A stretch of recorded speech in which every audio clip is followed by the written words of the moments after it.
Now I want to introduce to you a young lady that I have worked with before. She is amazing. Right out of college, she jumped into a major campaign. She'll tell you more about it, I'm sure.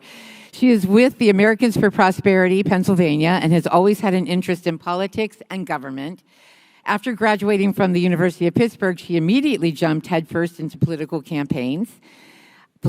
Our climate here in Pennsylvania, as you know, in 2016 provided her an in-depth hands-on experience in high-profile races, and she thrived in the fast-paced nature of the campaign lifestyle. I watched her do this. And don't you love seeing young people involved? Do you not love that? It's their future, but we love it, passing that baton on to them. Emily joined the Americans for Prosperity Pennsylvania team in 2018 in the greater Pittsburgh region. 5 years later, she now serves as Deputy State Director, where she works to build policy coalitions in Harrisburg and fights for policy that allows PA to realize economic prosperity. Now, I've got to tell you, she is a Steelers fan, and I'm okay with that. I hope you are too. All right, even though she's from Philadelphia, and she'll be leading this panel on data-driven approach to mobilizing millions. Please welcome the lovely and very energetic Emily Greene.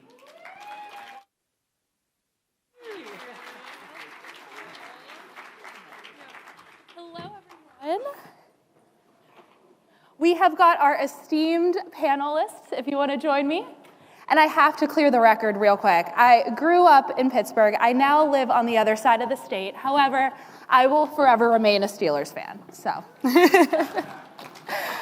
Well, good morning, Pennsylvania Leadership Conference. Has everyone had their coffee yet? Are you ready for a great panel? I see some thumbs up in the back, so I think we're ready to roll. So my name is Emily Greene. I serve as Deputy State Director with Americans for Prosperity, Pennsylvania. I have been with the organization for 6 years now. And just by a show of hands, who has heard of Americans for Prosperity? Amazing. We love that. Excellent. So Americans for Prosperity, we exist to remove governmental barriers to opportunity so every individual in this room can live out their version of the American dream, whatever that looks like to them. Now, unfortunately, there have been a lot of threats to our American dream. We see that in both Harrisburg and Washington. There is no shortage of threats. Between the Biden administration and the Shapiro administration's attack on energy jobs, between the threats of the open border, we have our work cut out for us as we march toward November. But I am so motivated by the group of people in this room. I know that if there's anyone in the Commonwealth that can save this country and save this Commonwealth, it's the people in this room. So we're going to talk about how to do that. But first, I just want to share, if you've seen our booth out in the lobby, you may have picked up a little keychain toolkit. Our theme this year is it is building your grassroots toolkit, because the pathway to save our nation runs through Pennsylvania. That's, I'm sure, not lost on anyone here. Now, unfortunately, that path through Pennsylvania is about $120 in tolls on I-76. But that's okay. We can save the nation. We want to make sure that you have everything that you need to do to save the state. Because when we're looking back on this moment in history, I want to make sure that we said we did everything in our power to push the pendulum.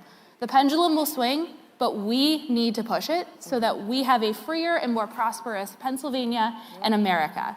So help us reignite the American dream. And to do that, I could preach for days, but I want to make sure that we introduce our esteemed guests this morning. First, we have Eric Aldrich, Vice President of Analytics at i360. For the past 12 years, he has helped i360's clients leverage data to enhance their grassroots activity through advanced targeting on the front end and data-driven optimizations throughout. He is passionate about helping people use data to make smarter decisions and measure assumptions. He lives in Arlington, Virginia, and I love this. He has never had a bad day in his life. So, Eric, thank you so much for being here this morning. So you just concluded a 2-week poll in the field in Pennsylvania. Knowing the results of this poll, what do likely Pennsylvania voters actually care about? Tell us everything. Yeah, so we had a poll come out of the field just a couple weeks ago, and the results on the top issue were kind of unsurprising because it kind of mirrors what we've seen as we've done polling across the nation, and that's, in spite of what you might hear on the news, the two issues that people actually care about are immigration and the border, and the economy and inflation.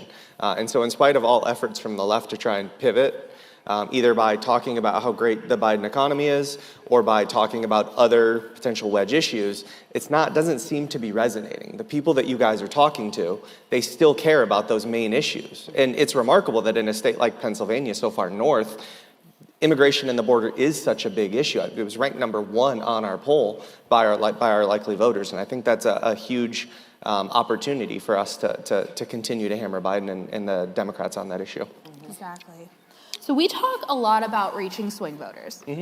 What does that mean? Because no person in this room joining us at 8:45 on a Saturday morning to talk about politics is a swing voter. So can you walk us through what that voter model looks like and why it's important that everyone in this room reaches out to 5 swing voters in their orbit about November? Yeah, Pennsylvania is going to be tough. Maybe do like 7 to 10 if you guys can. Reach for a stretch goal there. Swing voters are just people in the middle, and that could be on any issues. I mentioned the top 2 issues that people seem to care about. Those aren't the only issues that matter in this campaign. And so thinking about who your swing voter is kind of depends at least a little bit on what issue you're talking about. But generally speaking, swing voters are people who are uncommitted. And there's a lot of ways that you can go at those. Some of them are more compliant than others. I know in a state like Pennsylvania, where there is partisan registration, there's sort of this shortcut that if you ignore that registered Republicans and registered Democrats, your X-1 gets your swing voter. And that can be a really fast way to do things, but it's not necessarily a complete way to do things. Especially, and Brian and I were having a conversation about this a couple weeks ago, there's a big increase in the number of people who are registering unaffiliated. And there's a tendency to assume that all of those unaffiliated voters are naturally going to be swing voters. And this is not new. As Emily said, I've been with I-360 for almost 13 years. We see this a lot. And what sometimes is driving that is not necessarily a true swing position, but disaffection with the partisan system. And so if you look at that poll that I mentioned, especially for swing voters, for who I-360 considers swing voters, a concern about the shape of democracy showed up as a key issue for people. And so what we're finding is that a lot of these swing voters might just be done with the party, but they still bring their partisan voting behavior and their partisan voting attitudes to the table. And so while they check unaffiliated in the box, that's really more of a statement on where they stand against the official party system than it is their willingness to be persuadable on any of the key issues or on any of the key candidates that might be of interest in people in this room. And so at I-360, we don't really just rely on that, right? We have 700 data points on everybody in the country. Our attitude is, let's go talk to voters and get an understanding of who actually are the people who are persuadable or are swing voters based on survey research information, and let's model to that. And certainly partisan ID, partisan registration is a large component of how we define those swing voters, but it's not everything because it just doesn't get to how people actually vote. And if you look at our data, that unaffiliated universe, more than 40% of them we would consider partisans based on our modeling and based on current information, because that's the other thing you have to remember.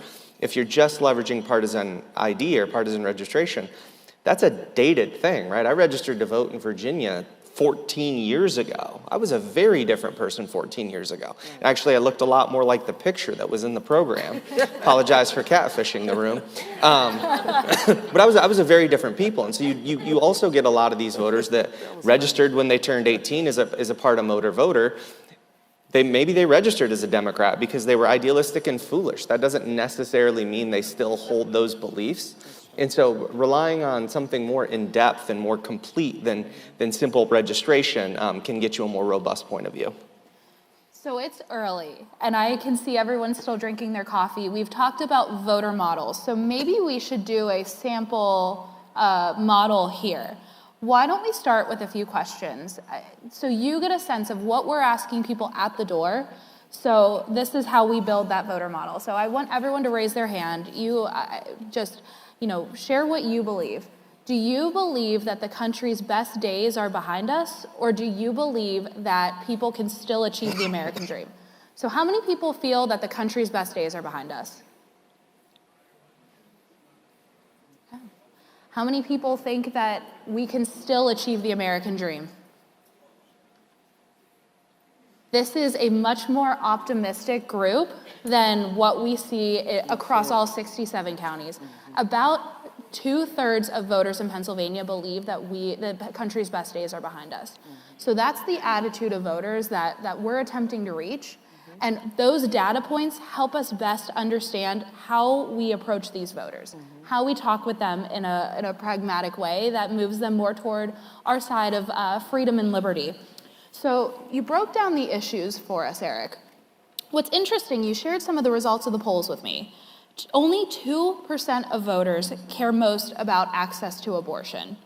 We know that the left continues to make this their Alamo in Pennsylvania. I mean, we saw this time and time and again in November of 2022 during the midterms.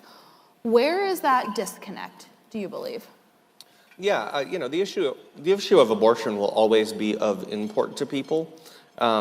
What we're seeing is this just not the key issue any longer in Pennsylvania. And I fully understand why the left is doing that, because it's been an effective strategy for them for, I don't know, ever. It's the same reason why they never codified Roe, because it is a cudgel that they can use to beat people over the head. Now, if you look at polls roughly comparably timed in 2022, since you mentioned it, 20% of people called that the key issue. Our poll shows 2%. Why that disparity? A couple reasons. One, the election happened like 11 and a half seconds after Dobbs was released, so it was top of mind. There's other issues that are more pressing and more in the news right now.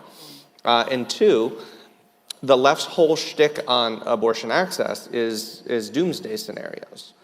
And so they were effective in doing that because there was a great sense of the unknown about what actually would happen with abortion access. And what we've seen across the states is more what Republicans predicted, which is states are coming up with state-based approaches. And so they're going to continue to talk about it because it can be a winning issue. And they're going to try and drive that wedge as deep into the electorate as possible. They might be successful, right? The abortion pill case should be coming out at the end of the summer. That could bring this issue back to the forefront. But right now, it's important, but it's not what's driving people's behaviors and choices. Well, thank you so much for being here. I know Eric's going to be sticking around at our booth, so if you have any questions about some of the polls that were just done here in Pennsylvania, I'm sure he'd be willing to do a quick deep dive. Next, I'd like to introduce my colleague, Brian Thiele, Deputy State Director of Americans for Prosperity, Florida. He is a Florida native and a graduate of Florida State University. Prior to joining AFP, Brian worked in management for various companies in Tallahassee, as well as being a freelance writer and a photographer. He joined Stand Together Community in 2015 as a field director and built a strong community of activists across the Panhandle. Since then, he has held various roles within the community and became Deputy State Director last year. While not working, he spends time with his rather large family in Tallahassee, and you will find him traveling to various locations across the globe in his mission to visit every country. So we've got a traveler here. He's with us here in the Commonwealth of Pennsylvania. It was a little cold for him this morning when he left the hotel. So Brian, welcome to Pennsylvania. The team down in Florida has been having some really great success in recent years. How much of that do you attribute to what we just heard Eric walk through? Yeah, thanks so much, Emily, for having me out. And it is freezing here. I don't know if you all knew this. I'm sure you guys are enjoying the spring day, but for me, this is winter. It was 78 degrees when I left Florida, and it's less than that now, and that was cold for us. So what Eric talked about is really been critical to our success down in Florida. We really have devoted ourselves to the ID data, to really improving all those touch points that Eric talked about, because we know it makes the difference in our elections. So a couple of years ago, we got together with our state director at the time, Chris Hudson, and really talked about how our I-360 data looks and the gaps in the data. As Eric talked about, there's a lot of non-affiliated people now in our state, and we didn't have great data on them. So we made a very direct effort, and over the past roughly 10 years, we've done over 8 million contact attempts in our state, all across the state, to really improve that data. And then we use that data to improve our resource utilization. So the number one thing for probably every organization that you guys are a part of, but certainly for us, is resource utilization. And that doesn't just mean money, although that is an important one. It also really for us means our volunteers. If you haven't come out and volunteered for AFP before, I hope you will.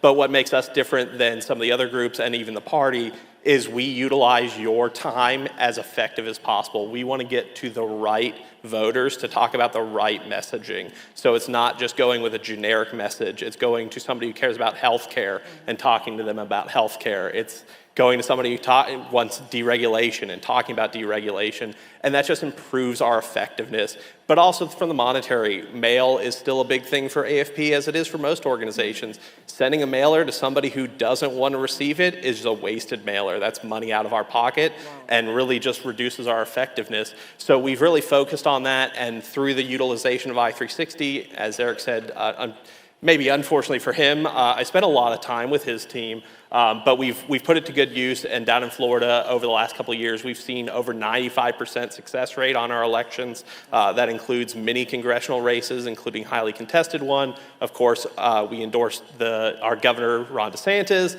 and helped him to his overwhelming victory a couple of years ago. And we're really just across the board, not only at the federal level, but even at the state level, we're seeing huge swings as far as our effectiveness. In fact, on the last cycle, for the first time since Reconstruction, we got a Republican elected in the state capital county, which has been democratically run for 100 and something years.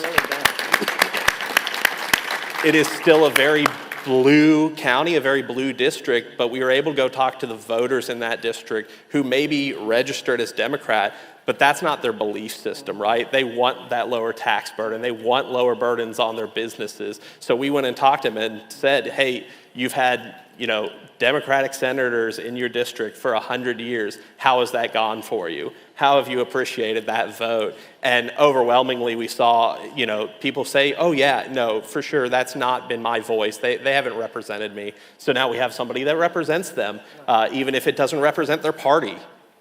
Excellent. That's really good. And so we see Florida as the bastion of freedom. I mean, my goodness, we're losing Pennsylvanians every day to Florida in droves. So would you say when we think about Florida, we see it as red. Would you say Florida is now a red state? Yeah, well, first off, thanks for sending all of your conservatives down to us. We really appreciate it.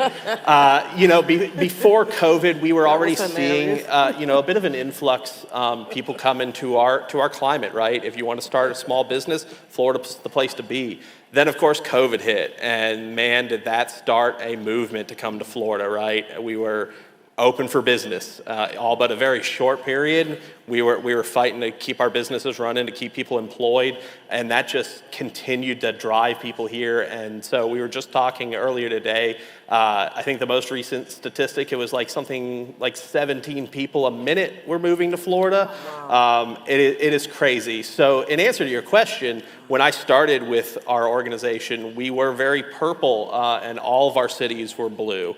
Now I would say the simple answer is yes. We have finally seen the Republicans overtake the Democrats as far as party registration, but I think the answer is a lot more complicated than that, and as I just spoke about, it's really about the conservative values that are taking over our state. So even if you're registered Democrat, we're now seeing conservative Democrats that are moving to the state of Florida because that's the policies that they support. That's the environment they want to be in.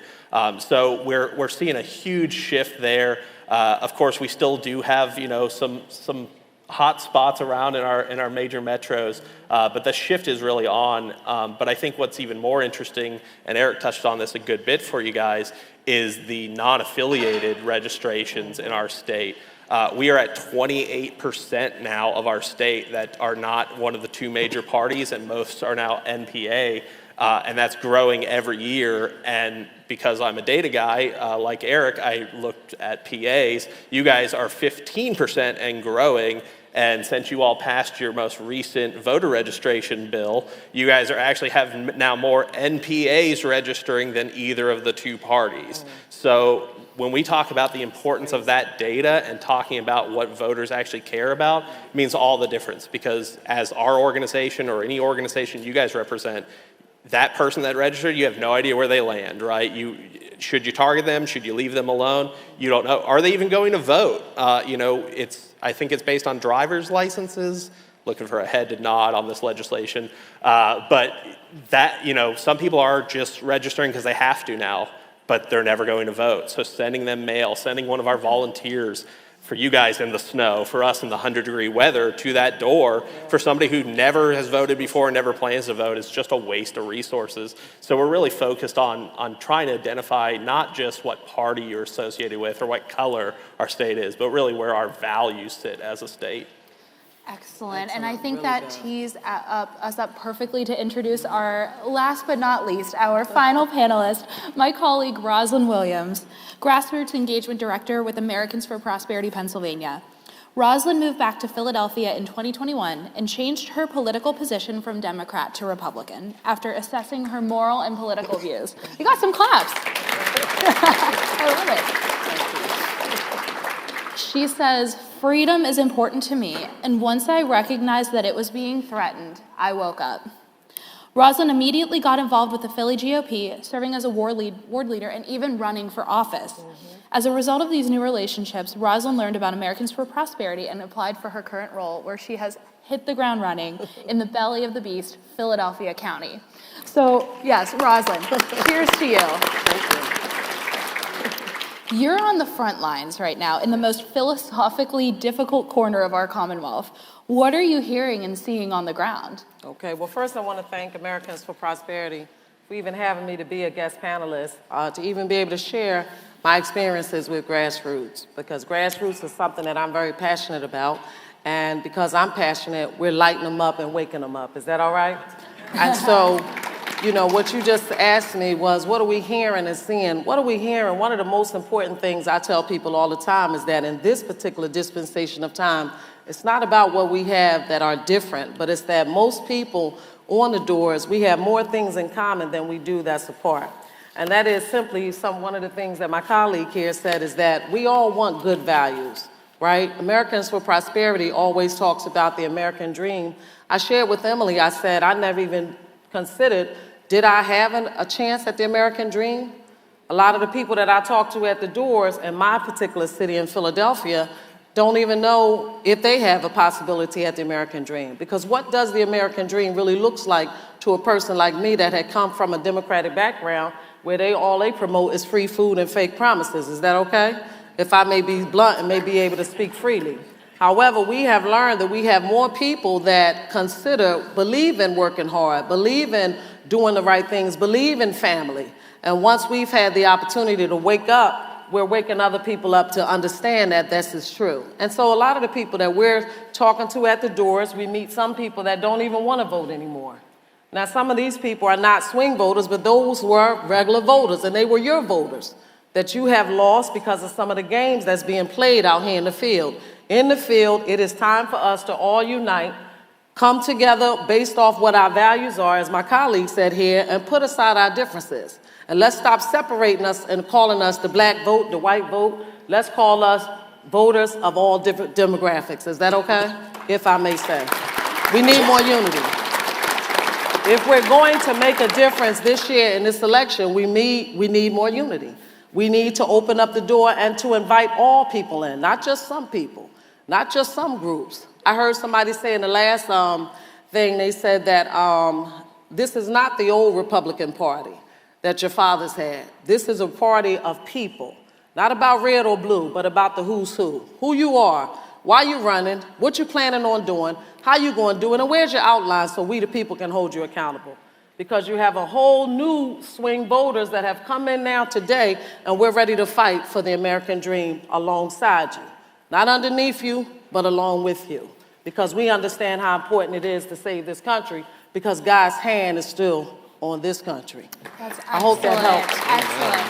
Yes, ma'am. And Roslyn, you and I sat in a diner not too long ago, about 4 miles from where President Joe Biden was going to drop in, parachute in, talk about his failed economic policy. Check out Bidenomics.com if you'd like to learn more. Shameless plug. We bought the URL.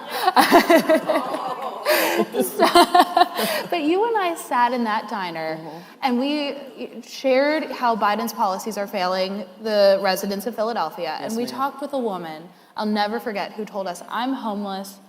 I had a fixed income. It was my son. He passed away from a drug overdose. I don't know where my next meal is going to come from. And when we talked with her about Biden's failed policies, you could see that something was waking up. You could see it in her eyes. She felt a little sense of, I don't know, I guess excitement that there's another way. Are you seeing that frequently when you're talking with voters across the city? Now, you know, that's something good that Emily just asked me, because one of the things that I always say to individuals as I'm engaging them at the door is that you do understand that there is another option on the table. It's not just the option that you have been given, that you must live in poverty, that you must be in a place that you're living check to check. You understand that you must be in a position where you don't know where your next meal is coming from. Because prior to me getting this job, that was my story. Because when I lost my job as a Democrat for not getting that vaccination, you understand, it set me back financially tremendously. And my obligation was not to go get welfare, not to get unemployment, but to work my way back to a position until God could bless me once again, right? Now, so with that said, the spark in that lady's eyes was to know that there are other people out here that understands her plight. Now, the difference is now, let's help that lady to understand how she too can get involved to help herself, to lift herself up. Not me going to grab her by her hand and try to find some free program for her. But let me talk to her about you too, how you too, ma'am, can help yourself to get to that next level and maybe achieve an American dream. And so her story is no different than my story. It's no different than a lot of Philadelphian stories, right? But those stories are changing. Why? Because we have woken up, we are rising up, and we understand that we too have a right to what everybody else has, and that is the American dream that God wants all people to have. And so I'm just saying today, if we all can unite, I can see us changing Philadelphia, Pennsylvania, just like my buddies talked about here, what he did in Florida, because it's serious for us. It's a lot of us out here that want to see us have that change in November. And so I'm excited, and we need you. We need you to send us individuals that are not afraid to go and make that ask and knock on that door. I will say this, Emily, I had a good conversation with a young lady at a door, Miss Pat up in Allentown. We were out in Allentown knocking doors. And Miss Pat is about 82 years old. And when I showed up at Miss Pat's door, she was actually in the garage, and me and her were talking, and she started crying because she said our country is getting ready to be a communist country. Right? She started crying on me, and she said, I was just watching somebody, Matt Walsh or somebody, who read this, oh God, what's the thing called? Manifest. She said, I was just watching him today, and she said, we're in trouble, our country is in trouble. And I had to ignite something in Miss Pat. I had to say, Miss Pat, it's not over yet, because you got individuals like me that's out here on the doors to engage people like you. I said, and we're out here selling and telling you that God is not going to let this country go down if only his people like us, people that believe in good values, if we would speak up, stop hiding in the house, wake up everybody else in our own house, we can see a good revolution. And I just believe it for Miss Pat. And by the time I left Miss Pat, Ashley, Miss Pat looked at me and said, young lady, I'm so glad that you came to my house. She said, you have inspired me. And I called my colleague, I said, we must adopt Miss Pat because we need more Miss Pats. We also need more younger ones. We need to build that gap, and let's bring ourselves all together as one party, one unity, and let's get this job done that we must see done in 2024. I hope that's all right, Emily. I don't know what else more can be said after that. Thank you, Roslyn. We're Americans for Prosperity. We want to, Are there secret Trump people that are skewing the polls? you know what? We're going to be right outside. If you'd like to ask any questions, we will be there. So please join us at our booth. Help build your grassroots toolkit. Because, again, we don't want to look back on history in this moment and say we didn't do everything in our power, in our toolkit, to push this pendulum towards one of freedom and prosperity. Amen. We've got the data. We've got encouragement from our good friends in Florida.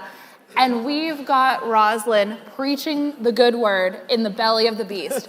Philly is not insurmountable. No, so not. with that, we're Americans for Prosperity. Thank you, guys. Check us out. Build your grassroots toolkit.